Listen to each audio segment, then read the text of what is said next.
action de grâce. On le fait, hein, le nouvel an, on prie, et le premier sabbat, on aime se remémorer un petit peu de comment ça a été. Je suis sûr que 2023 n'a pas été facile pour beaucoup d'entre nous, mais on est toujours là, malgré les difficultés. Et nous savons que 2024, on ne sait pas qu'est-ce que 2024 a en réserve. Il n'y a que Dieu qui connaît l'avenir.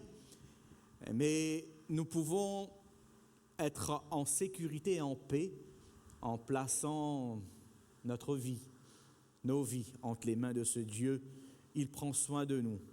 Et quel que soit le chaos que nous voyons autour de nous, c'est uniquement auprès de Dieu que nous pouvons avoir l'espérance, l'assurance, le calme, la quiétude et la paix. Vous avez choisi d'être là ce matin parce que nous désirons adorer notre Dieu et lui dire merci. C'est vrai, je sais que votre radiateur, ça chauffe, hein, il fait chaud. Pour moi aussi, heureusement, il y a le ventilateur. Mais nous sommes là pour méditer. J'espère qu'en méditant sur la parole, vous allez oublier un petit peu l'inconfort de cette température et que vous allez pouvoir profiter de la température spirituelle, de notre relation avec Dieu, la température fraternelle aussi. Donc ce matin, je ne vais pas être long, mais j'aimerais qu'on puisse entrer en profondeur dans l'étude de la parole de Dieu, parce que je pense que c'est un message important qu'il faudrait qu'on considère. Le thème, c'est le sacrifice ultime. Le sacrifice ultime.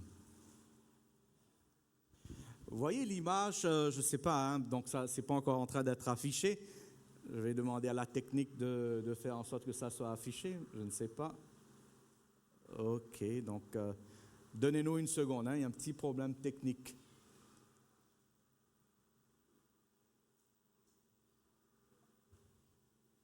Quand il y a un problème technique, il faudrait redémarrer l'ordinateur. J'espère que ça va fonctionner juste quelques secondes. Oui, donc en attendant que l'ordinateur se relance,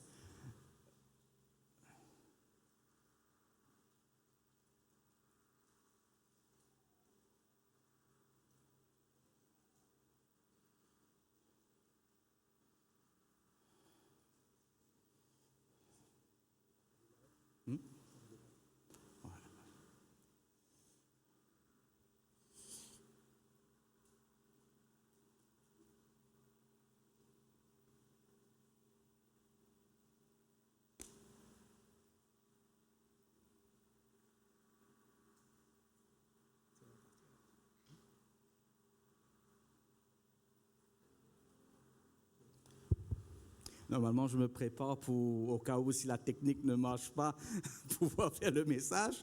Mais quand même, ce matin, il y avait des images très importantes, mais bon, ça va marcher.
Merci pour votre patience, hein.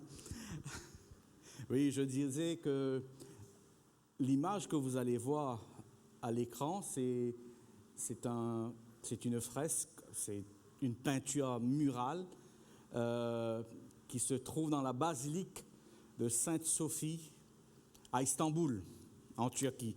J'ai eu l'occasion de voir cette image devant moi. Et quand on regarde de près cette peinture, on sent la souffrance quelque part que le Christ a enduré. Le peintre a bien dépeint cela. Et j'aimerais vous dire ceci, que si Jésus n'était pas venu, si Jésus n'avait pas accompli ce geste à la croix, on ne serait pas là. Et j'aimerais aussi avancer que toute adoration, on est là ce matin pour adorer Dieu. Quelle est la motivation même de notre adoration? La motivation de notre adoration, c'est le sacrifice de Jésus-Christ. Parce que c'est le sacrifice de Jésus-Christ qui va nous montrer le caractère ultime de Dieu. Et quand on comprend la signification de la croix, on ne peut pas rester insensible. C'est la croix qui est le moteur de notre adoration, parce que l'amour de Dieu est révélé quand le Christ a donné sa vie pour nous. Donc, j'aimerais ce matin vous amener à réfléchir par rapport à ce thème, l'adoration. Et remarquez bien, il y a une connexion entre l'adoration et le sacrifice. J'aimerais vous poser une question que vous allez bien sûr répondre dans votre cœur. Quand je parle d'adoration, essayez de vous questionner individuellement. Qu'est-ce que l'adoration signifie pour moi? Comment est-ce que j'adore Dieu? Est-ce que cette forme d'adoration que j'offre à Dieu, est-ce que ça lui est agréable? Ou bien je suis en train d'offrir une adoration dont je n'ai pas compris le sens. Il n'y a que la forme, il n'y a pas l'esprit, il n'y a pas... La motivation n'est peut-être pas bonne.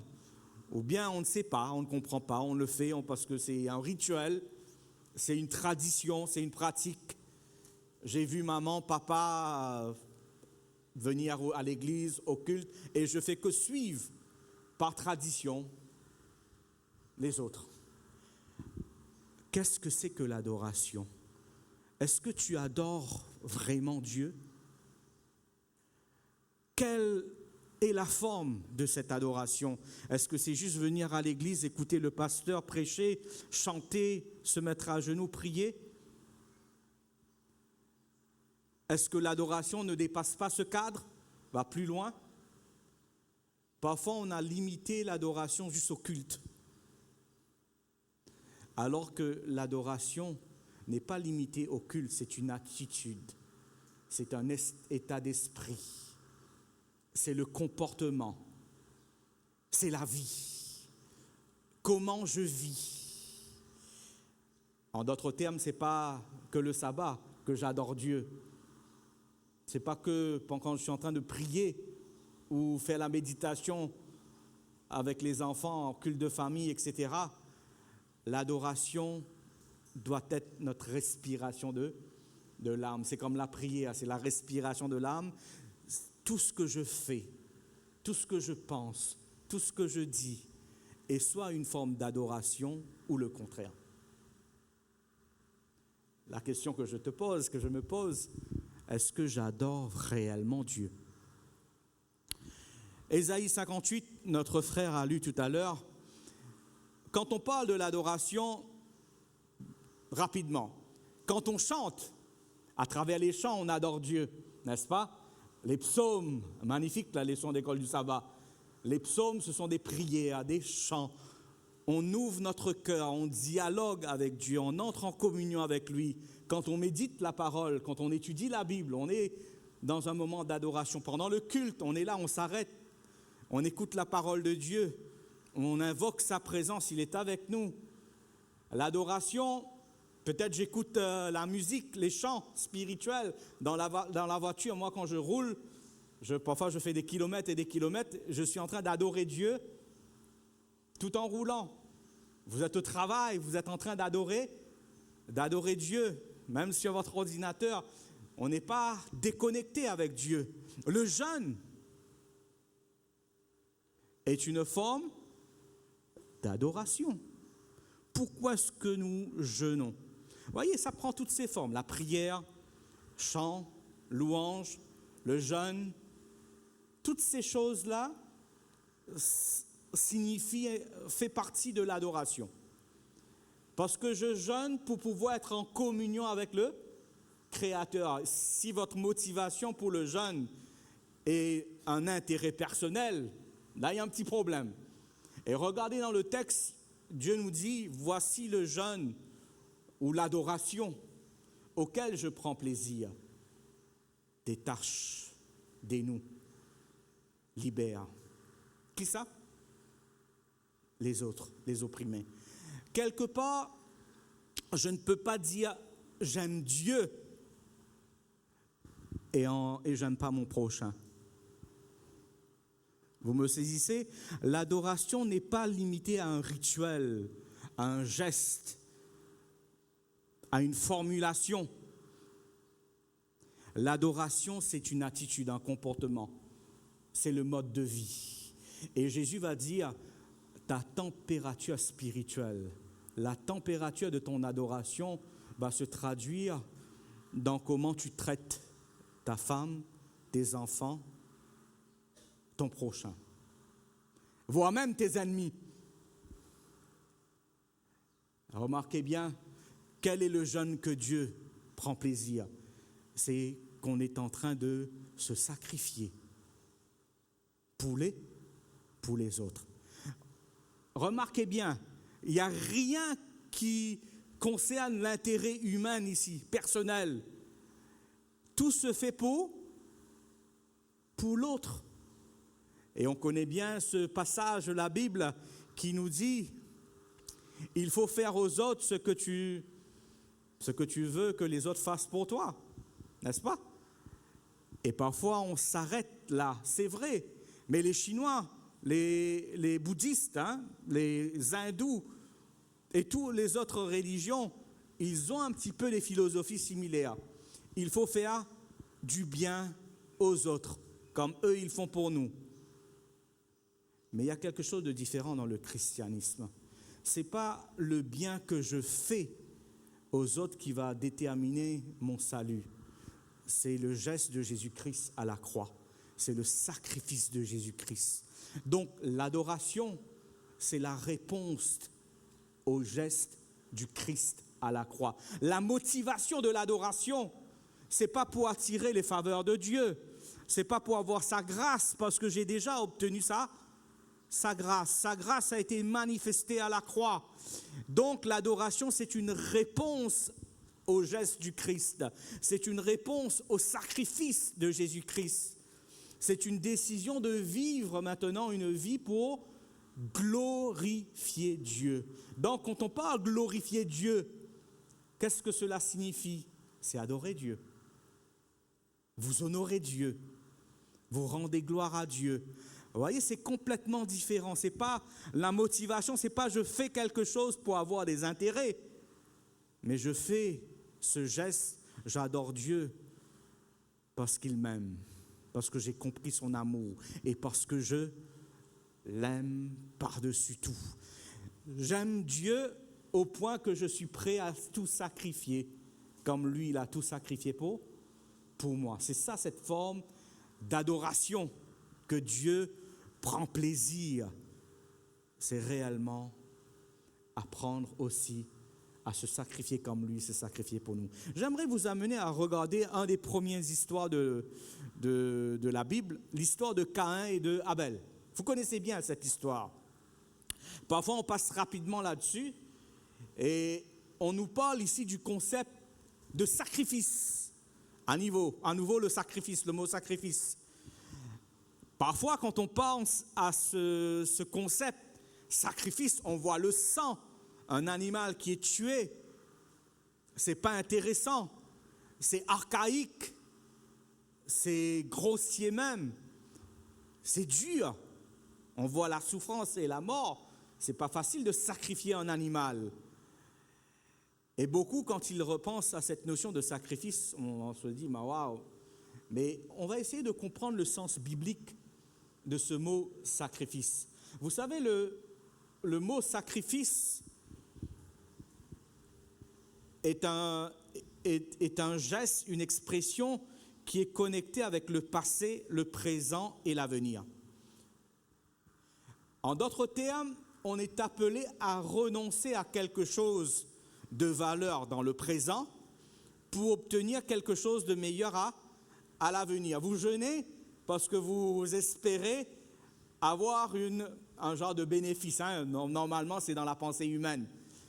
Mais nous savons que le jeûne, c'est pour entrer en communion avec Dieu. Bien sûr, il y a des bénédictions qui viennent de l'adoration.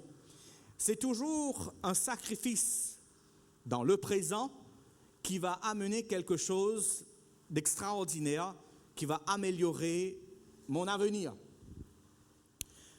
Sacrifice, c'est ce qu'on peut dire aussi dans le langage vulgaire d'aujourd'hui, la discipline. Si tu n'as pas la discipline dans ta vie, tu ne peux pas avancer.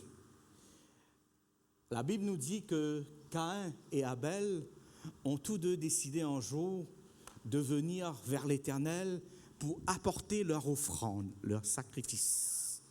Un va apporter les fruits de tout ce qu'il a récolté, les fruits, il va apporter ça. L'autre va apporter un animal. Mais la Bible nous dit que Dieu va porter un regard favorable sur le sacrifice d'Abel, mais il va rejeter le sacrifice de Caïn.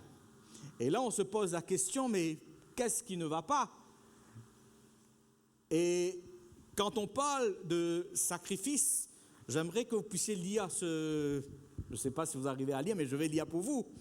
Donc, quand on parle de ce concept sacrifice, tu dois renoncer à quelque chose, maintenant, qui a beaucoup de valeur, pour rendre l'avenir meilleur. Et cette quelque chose, c'est souvent des choses que nous aimons.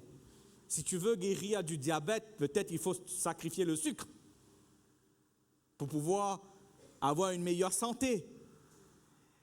C'est toujours quelque chose à laquelle on s'accroche, qui va nous empêcher d'avancer. C'est peut-être pas quelque chose de physique, mais c'est quelque chose de spirituel. Et j'aimerais, en cette début d'année, me poser la question, quel est le sacrifice que je devrais faire pour que ma relation avec Dieu puisse améliorer, pour que je puisse avancer dans ma vie?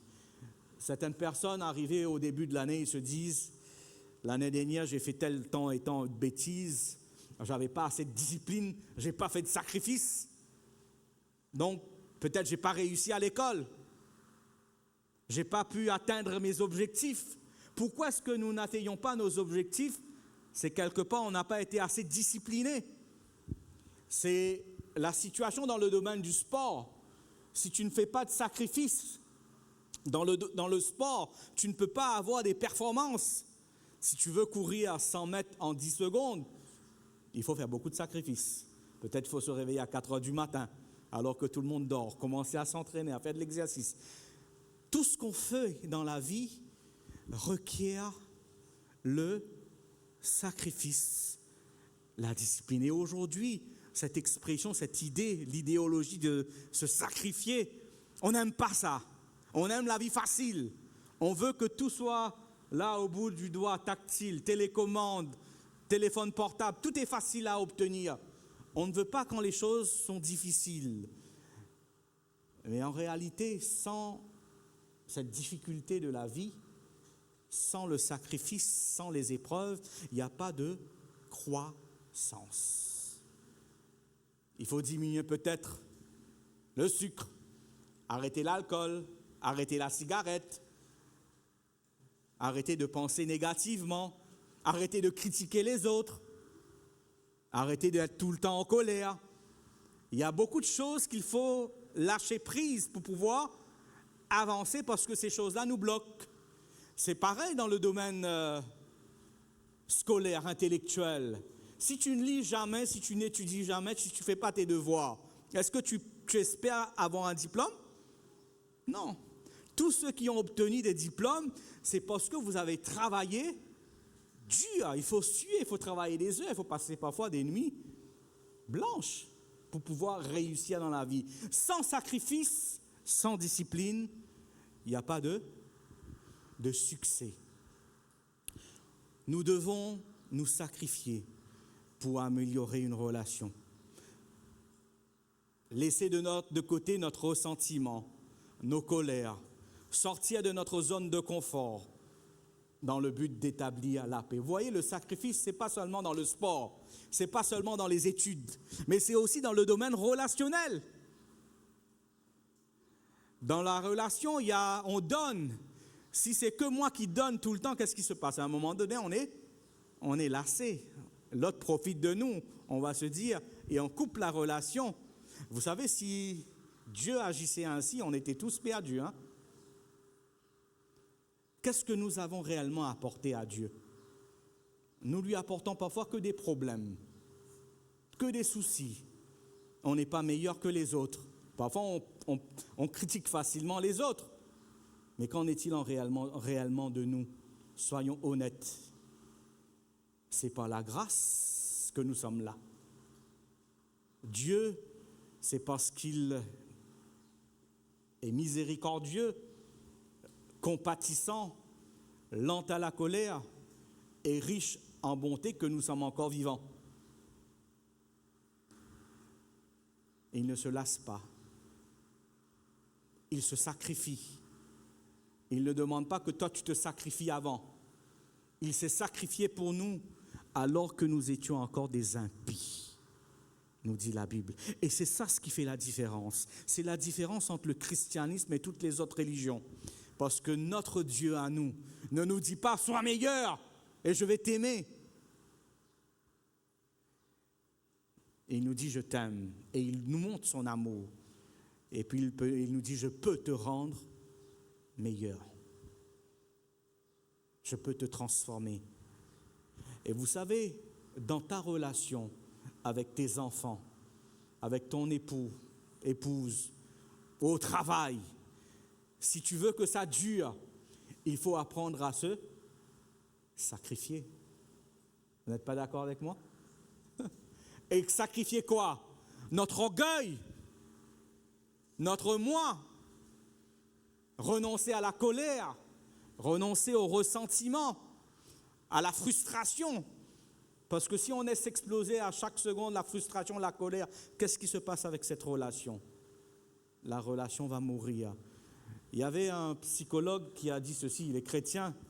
Il a dit le mariage, le couple, c'est comme un jardin. Et dans ce jardin, il y a des plantes, des fleurs. Il faut arroser les fleurs, il faut enlever les épines.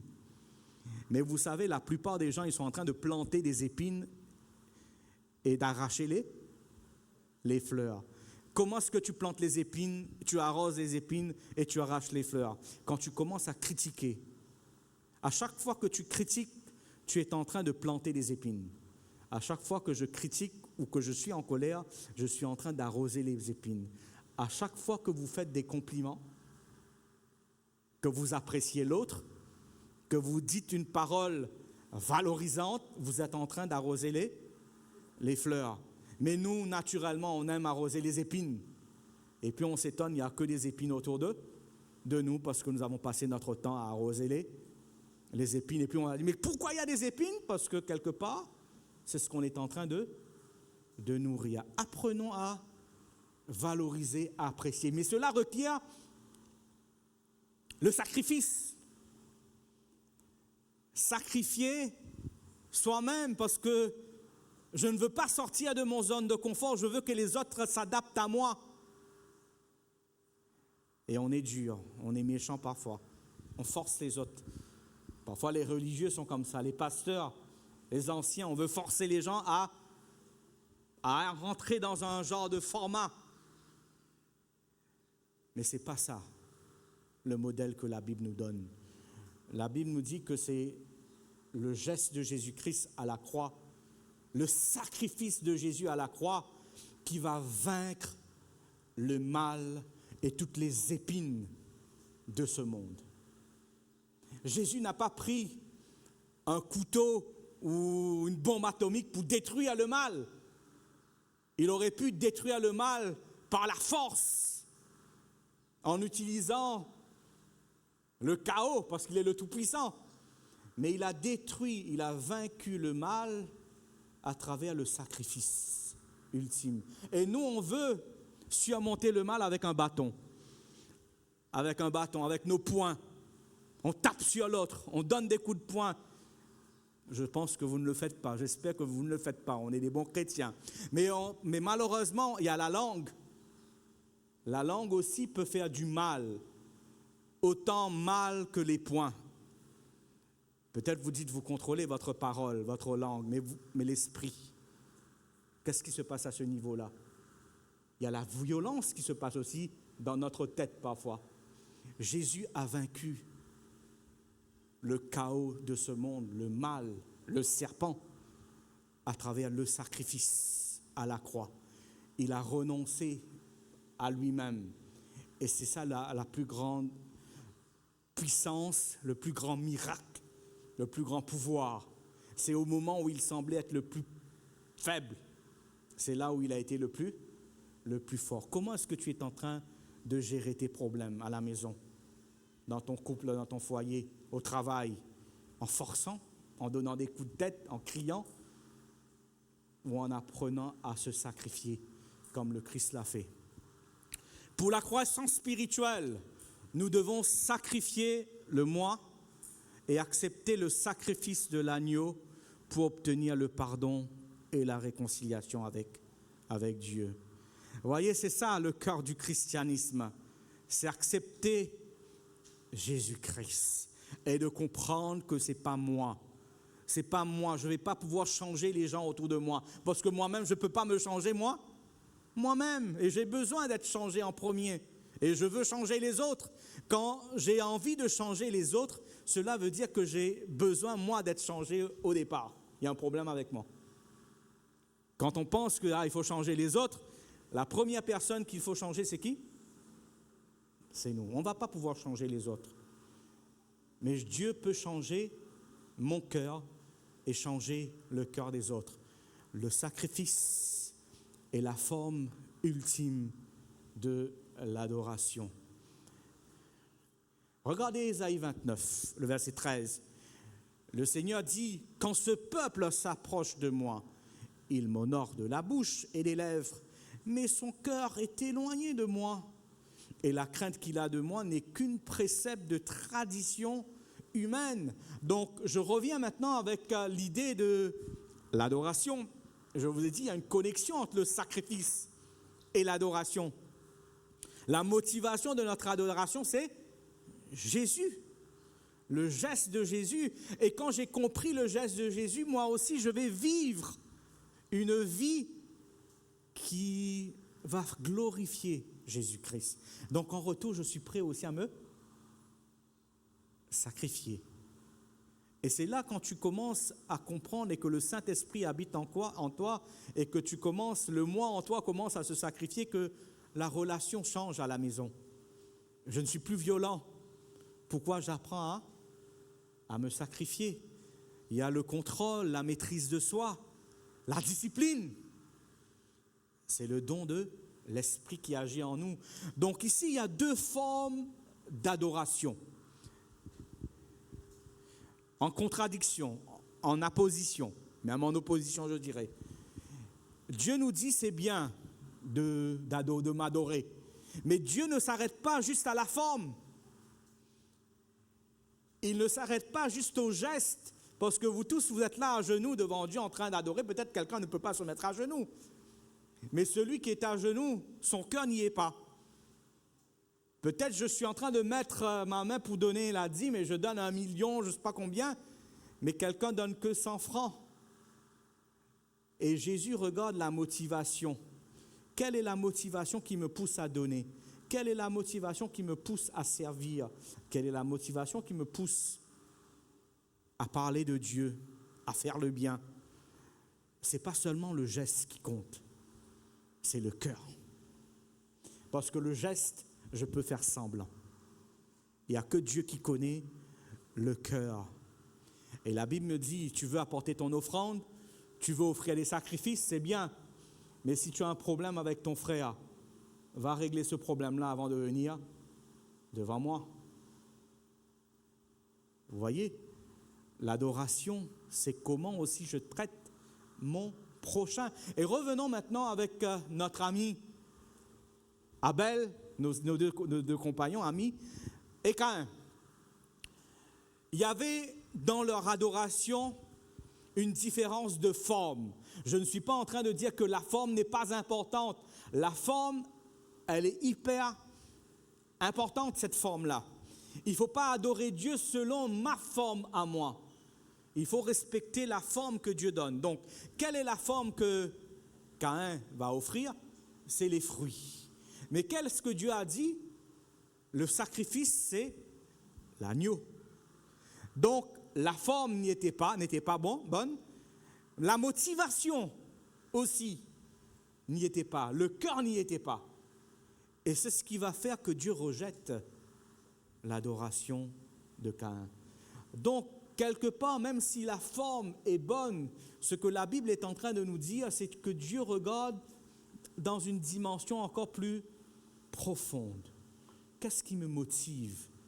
Hébreux nous dit, le chapitre 9, et presque tout, d'après la loi, est purifié avec du sang. Et sans effusion de sang, il n'y a pas de pardon.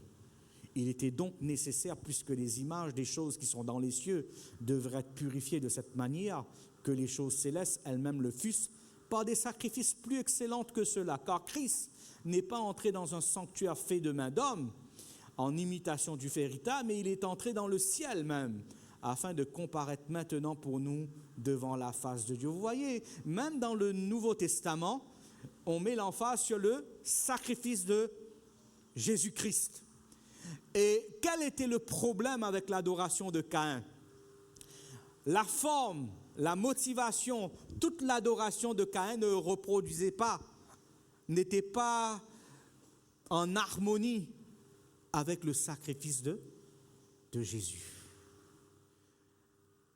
Le sacrifice d'Abel, il avait compris que si ce n'est pas en harmonie avec le geste de Christ, mon adoration est vaine. Et j'aimerais justement vous amener à réfléchir. Parfois, les gens disent, mais Dieu, il est un peu dur là. Pourquoi il a rejeté le sacrifice de Caïn? Pourquoi il n'a pas, s'il avait accepté son sacrifice, peut-être qu'il n'aurait pas tué son frère? Vous voyez, parfois on a toutes sortes d'interprétations dans notre tête. Mais Dieu, quand il demande l'adoration, vous voyez, il y a quelqu'un qui est devant toi, il te dit « je t'aime », mais son cœur n'y est pas. Et le geste ne suit pas. Est-ce que vraiment il m'aime? Dieu est en train de dire à Caïn, il y a un problème chez toi, mon enfant, mon fils. Il faut revenir en toi-même. Change de conduite, change ta pensée, ta façon d'être. Sinon, si tu continues dans ce chemin-là, le mal va prendre le dessus sur toi. Et tu vas commettre quelque chose de terrible, de chaotique. On revient dans la Genèse, on voit Dieu qui ramène Caïn à l'ordre. Vous voyez, il n'y a pas seulement que Dieu n'a pas juste dit « j'accepte pas ton sacrifice ». Dieu est en train de prendre du temps avec lui. Ne laisse pas le mal se coucher à ta porte. Reviens. Vous savez, parfois, il faut qu'il y ait un chaos pour qu'on se remette en question. Quand Dieu va rejeter son sacrifice, là, il est furieux, il est en tension. C'est l'occasion pour lui de changer ou bien de s'empirer. Quand on a un chaos dans notre vie, quand quelque chose ne va pas, c'est l'opportunité, chaque crise, soit d'adorer Dieu ou de le déshonorer. Quand il y a la mort qui frappe, quand il y a un problème financier, quand il y a une crise, Est-ce que c'est facile d'adorer Dieu? Quand les choses vont mal, parfois on abandonne Dieu. Et bien souvent, on a déjà abandonné Dieu. Mais les véritables adorateurs de Dieu, ce n'est pas seulement la forme, mais c'est le cœur. Et c'est dans la crise qu'on voit qu'ils adorent Dieu. Vous vous rappelez de Job? Sa femme va lui dire « Maudit Dieu et meurs ». Pourquoi? Parce qu'il y avait tellement de malheur. Pourquoi tu adores ce Dieu-là? Qu'est-ce que Job a dit? Il est resté fidèle. Même s'il doit mourir, il ne va jamais déshonorer son Créateur. Il était prêt à endurer jusqu'au bout parce qu'il avait compris le sacrifice de Jésus-Christ. Caïn avait rejeté le sacrifice de Jésus-Christ. Et qu'est-ce qui se passe? Il commet l'irréparable. Il finit par tuer son frère. Tu vois, quand ta relation, quand l'adoration avec Dieu, ça ne va pas. Quand je ne suis pas sincère dans mon adoration avec Dieu, ça va se voir dans la manière dont je traite mon frère. La personne qui est la plus proche de moi, c'est qui? C'est mon frère génétiquement. Le frère et la sœur. Et on va finir par tuer sa propre chair. C'est quelque chose de redoutable. Vous imaginez le premier meurtre, qu'est-ce que ça a dû être pour Adam et Ève, de voir leur fils tuer l'autre fils. Ils sortent du jardin d'Éden, ils sortent du paradis et ils voient le fratricide, un frère qui tue. Il n'y a pas de chose plus redoutable que de voir son fils tuer l'autre fils. C'était quelque chose de chaotique. Qu'est-ce qui a causé ça?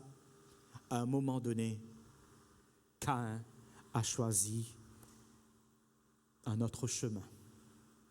Vous voyez la situation de l'homme, soit nous adorons Dieu et nous avons compris le sacrifice et on est prêt à se sacrifier, soit nous n'adorons pas Dieu et on finit par sacrifier les gens qui sont autour de nous. Parce qu'à un moment donné, écoutez bien chers amis, à un moment donné on va sacrifier quelque chose.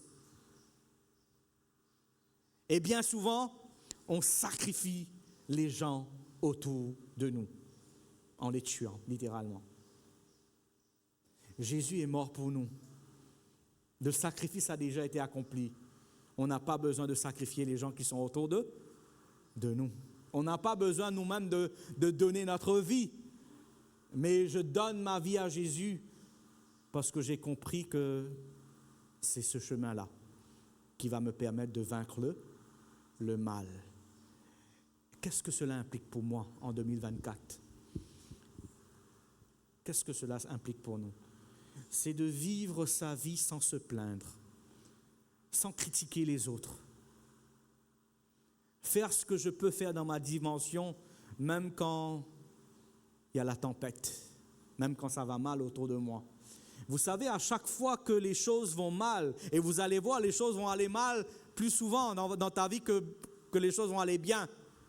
Mais quand tu regardes à Jésus-Christ, à son sacrifice, et que tu te sacrifies en retour, comme lui, il se sacrifie, tu sacrifies le moi, Dieu va te donner la force d'avancer.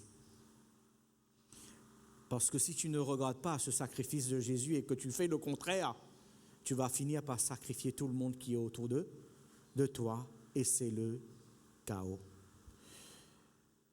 Vous voyez, le chaos aujourd'hui, c'est dans la société, c'est là. Dieu revient vers Caïn maintenant. Vous voyez, Dieu il vient vers Caïn et il va lui dire, mais Caïn, où est ton frère? Qu'est-ce qu'il va dire? Est-ce que je suis le gardien de mon frère? Et ça, c'est une attitude un petit peu de notre monde aujourd'hui. Ce n'est pas mon affaire. En anglais, on dit « I don't care ». Je ne sais pas comment on traduit ça en français. C'est-à-dire, ça ne m'intéresse pas, ça ne me concerne pas, je ne m'intéresse pas. Ce n'est pas mon affaire. On est en train de sacrifier les gens autour de nous. Si Jésus avait dit, c'est pas mon affaire le problème des êtres humains, ben c'est fini pour nous. Comment peut-on dire je suis chrétien et je suis insensible à la souffrance des autres? Et pour aider l'autre, tu dois sacrifier quelque chose. Et on n'aime pas se sacrifier parce qu'on veut changer les autres et on ne réalise pas que c'est à travers ce sacrifice que le miracle commence. C'est à travers le geste de Jésus-Christ que moi je suis là. Suite à son refus de se sacrifier, de suivre le modèle biblique, qu'est-ce qui se passe? Il s'éloigne loin de la face de l'Éternel. Il continue dans le chaos. Vous savez, l'exemple de Caïn et Abel nous est donné comme exemple à nous aujourd'hui. Regardez Ésaü et Jacob. Tension entre eux, frères. Regardez l'histoire de Saül et David, les fils prodigues. Et regardez notre histoire à nous. Il n'y a pas de tension dans les familles. Il n'y a que des tensions, il n'y a que des problèmes. Pourquoi il y a des problèmes dans les relations? C'est parce qu'on n'est pas prêt à se sacrifier. Notre orgueil a pris le dessus. C'est parce qu'on n'a pas accepté le sacrifice de Jésus. Et là, ça c'est grave. Parce que je dis, j'adore Dieu. Je dis, j'aime Dieu. Mais ma vie, est-ce que réellement ma vie démontre que j'aime Jésus? Donc, je sais que c'est un peu dur. Mais c'est pour vous dire que sans Jésus, si on suit notre forme, notre modèle à nous, c'est fini. On a besoin de revenir à la croix à chaque fois. Et la bonne nouvelle, c'est Jésus-Christ qui me sauve. Parce qu'il sait que je ne peux pas réellement aimer les autres. Il m'a sauvé par la grâce. Et quand moi j'ai compris que de moi-même, je suis rien du tout, que je ne peux pas, à travers le bien que je fais, me sauver moi-même, qu'est-ce qui se passe? Je vais dépendre davantage de Jésus. Et quand tu vas apprendre à dépendre de Jésus à 100%, c'est là que commence le miracle de la transformation. Beaucoup de chrétiens, ils sont toujours dans cette dimension, je vais essayer de changer ma vie. Je vais améliorer ma vie. C'est pas mauvais, mais tu ne pourras pas sans la puissance de Jésus-Christ. 20 ans, 30 ans, 40 ans vont passer, tu vas continuer à essayer de changer ta vie. Nous avons besoin d'être guéris. Nous avons besoin d'être pardonnés. Nous avons besoin d'être libérés. Nous avons besoin d'être délivrés. Et quand on est délivré, libéré, pardonné, guéri, on pourra en retour aussi pardonner, libérer les gens que nous opprimons, relâcher, libre ces opprimés. Qui sont ces opprimés que nous oppressons? C'est pas étonnant que même des chrétiens oppriment des gens autour d'eux. La Bible nous dit qu'à la fin des temps maintenant, il y a encore le même problème. Quel est le problème à la fin des temps? Caïn disait « j'adore Dieu », mais à sa façon. Abel aussi, il adore Dieu. Et à la fin des temps, il y aura un problème entre les chrétiens, là, je ne suis pas en train de parler ailleurs, mais c'est la forme et le fond, le cœur. Le problème à la fin des temps, c'est l'adoration. Bien sûr, on parle de... vous avez tous ces textes-là, je passe là-dessus, parce que je vous ai dit, je vais terminer pas trop tard. C'est presque l'heure pour moi de terminer. Donc, regardez ces passages-là, vous connaissez très bien. Il y a la marque de la bête, il y a le sceau de Dieu et toutes ces choses-là. C'est beaucoup de choses théologiques. Mais j'aimerais être très concret, très simple avec vous. Je ne vais pas aller faire l'étude sur la marque de la bête pour vous parler, faire la connexion avec Caïn. Il y a une connexion, bien sûr. Parce que la forme est importante. La motivation. Vous voyez, l'adoration a une forme. Il y a un sens. Il y a une valeur. Il y a une fonction. Tout ça, c'est important. Mais il faut aller au-delà de ça. ne faut pas rester qu'avec la forme. Voyez-vous, mes amis, le sabbat, c'est hyper important à la fin des temps. On sait qu'il y aura des adorateurs, ils disent tous qu'ils adorent Dieu, mais ils ne respectent pas la forme. La forme, elle est importante, mais il faut aller plus loin que ça, parce qu'il y a beaucoup de personnes qui viennent à l'église le sabbat, mais qui ne vont pas recevoir le sceau de Dieu. Vous me saisissez? Est-ce que vous comprenez? C'est-à-dire, ce n'est pas juste venir à l'église, observer tous les 10 commandements qui va faire en sorte que je reçois le sceau de Dieu. Parce que les pharisiens, ils observaient les 10 commandements, il leur manquait quelque chose. Ils n'ont pas accepté le sacrifice de Jésus. Ils n'ont pas renoncé au moi. Ils n'ont pas abandonné leur cœur à Jésus. C'est que la forme. Il faut faire très très attention. N'attendez pas de voir la loi du dimanche ou de regarder toutes ces informations sur vidéo, etc., alors que je suis en train d'opprimer mon frère qui est à côté de moi, de le faire du mal. Le christianisme est bien plus que cela. C'est une façon de vivre. C'est une transformation de vie. Ma prière, c'est que, alors que nous arrivons à la fin de ce message, j'aimerais vous amener à réfléchir sur ce point important pour 2024. Demandons à Dieu de nous aider à être des personnes qui arrivent à réellement l'adorer comme il nous demande de l'adorer. Et vous savez, ça va se traduire dans quoi? Dans comment je traite mon prochain. Comment je me vois moi-même. On dit, aime ton prochain comme toi-même.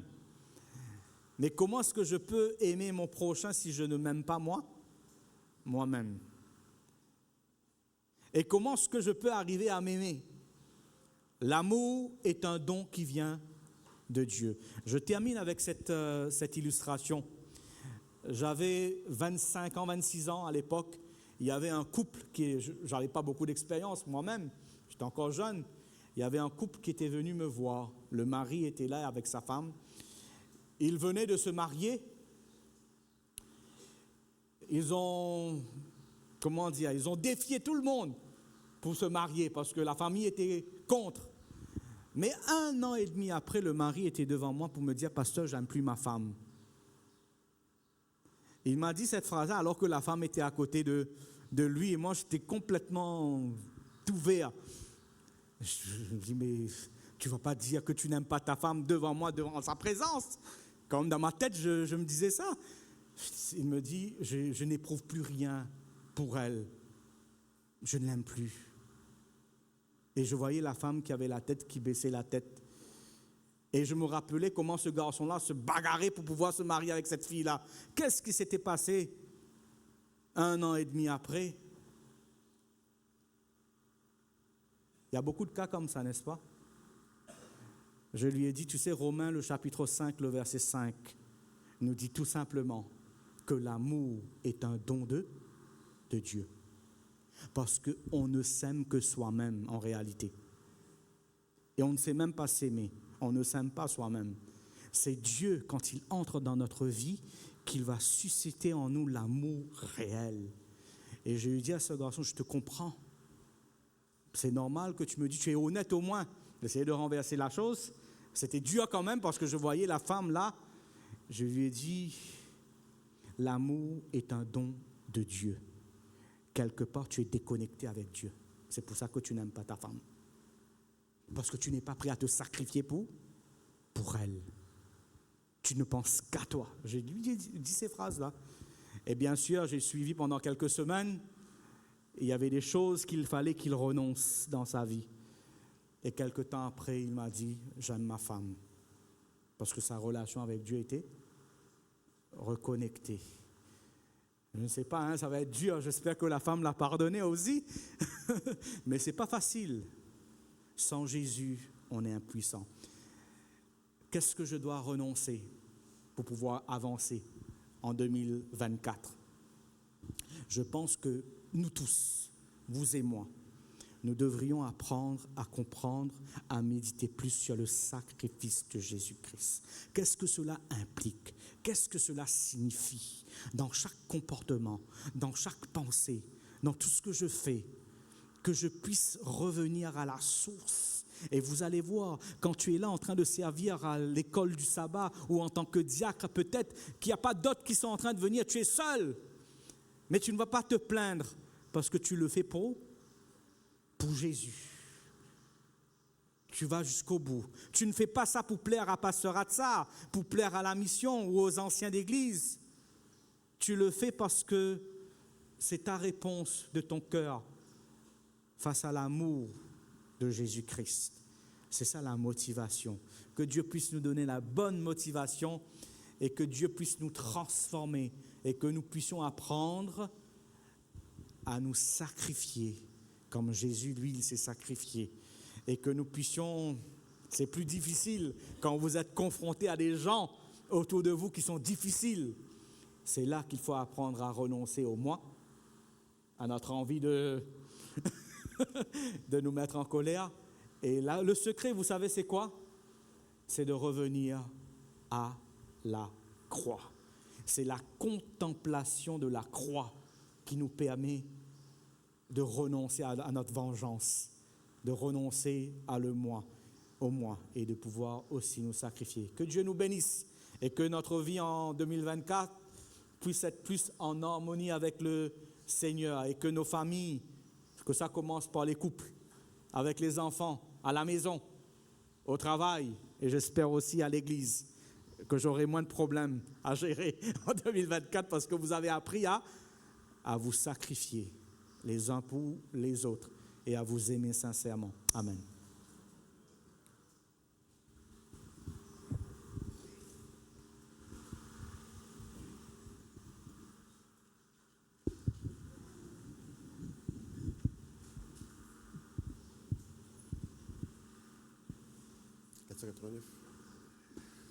On va se lever, on va chanter le 489 pour conclure.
Prions. Notre Dieu, notre Créateur, notre Père céleste, tu es tendre et aimant. Tu es extraordinaire parce que toi, le Tout-Puissant, tu n'as pas choisi de détruire le mal parce que sinon, aucun de nous ne serait là. Tu n'as pas utilisé la force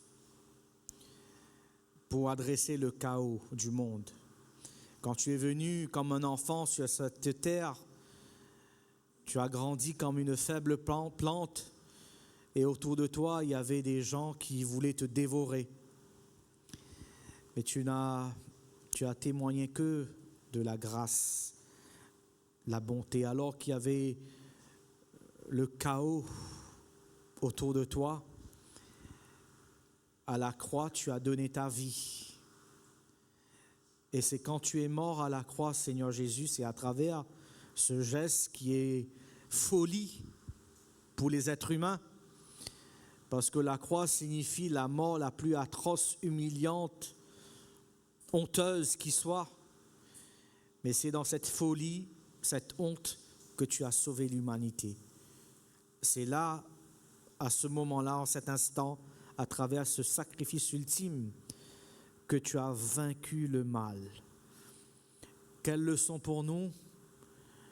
Nous aussi, nous faisons face au chaos dans notre vie aujourd'hui. Et tu nous dis qu'à l'approche de la fin des temps, le monde va être encore plus chaotique. Aide-nous à ne pas être comme Caïn, à vouloir tout contrôler, à vouloir faire notre propre volonté. Mais aide-nous à nous abandonner à toi et à comprendre que c'est ce sacrifice ultime de Jésus qui est contre-culturel aujourd'hui. C'est uniquement à travers le sacrifice du mois déjà que peut commencer le miracle.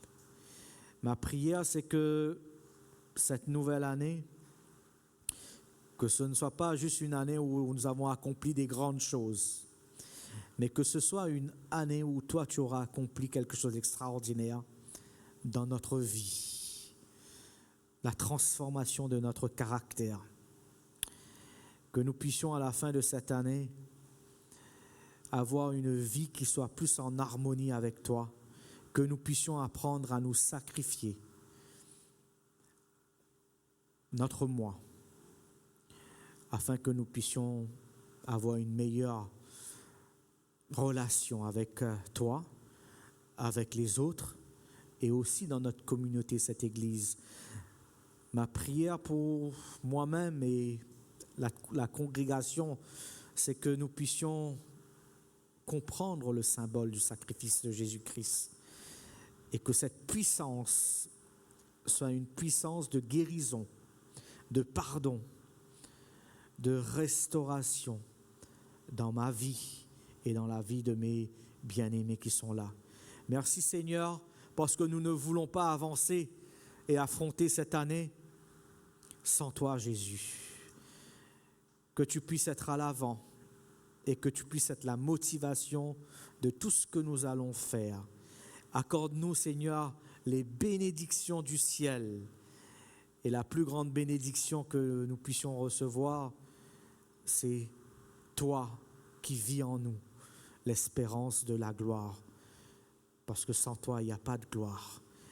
Merci Seigneur de nous donner ta paix et la joie de te connaître, d'avoir accepté ton sacrifice, et aide-nous à être une source de bénédiction aussi pour toutes les personnes que nous allons rencontrer, et qu'à travers nous, Seigneur, tu puisses, Seigneur, apporter ta lumière à ceux qui ne te connaissent pas encore. Et merci Seigneur, parce que nous n'avons pas peur d'affronter 2024, parce que nous savons que nous avons un Dieu qui a déjà tout donné à la croix pour nous, et nous n'avons pas à avoir peur de l'avenir. Merci Seigneur d'être à l'avant, de nous devancer, et que ta paix soit sur nos amis, sur les proches, les membres de la famille, au nom de Jésus-Christ. Amen. La grâce de Dieu soit sur toi pour t'aider à marcher dans ses voies. Reçois tout son pardon et sa bénédiction. Va en paix dans la joie, dans l'amour. Reçois tout son pardon et sa bénédiction. Va en paix dans la joie, dans l'amour.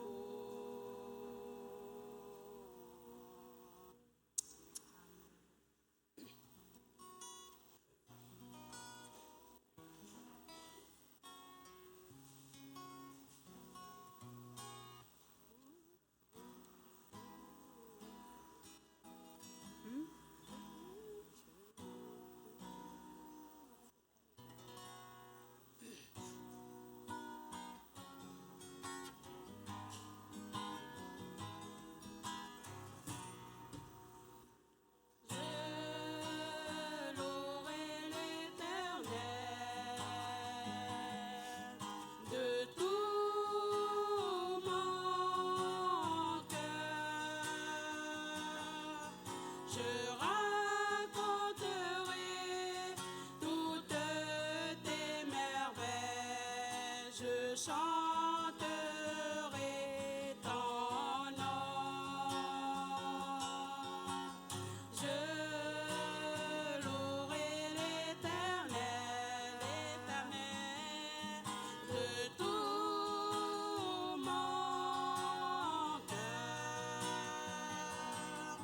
Je ferai de toi le sujet de ma joie. Alléluia.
Tutto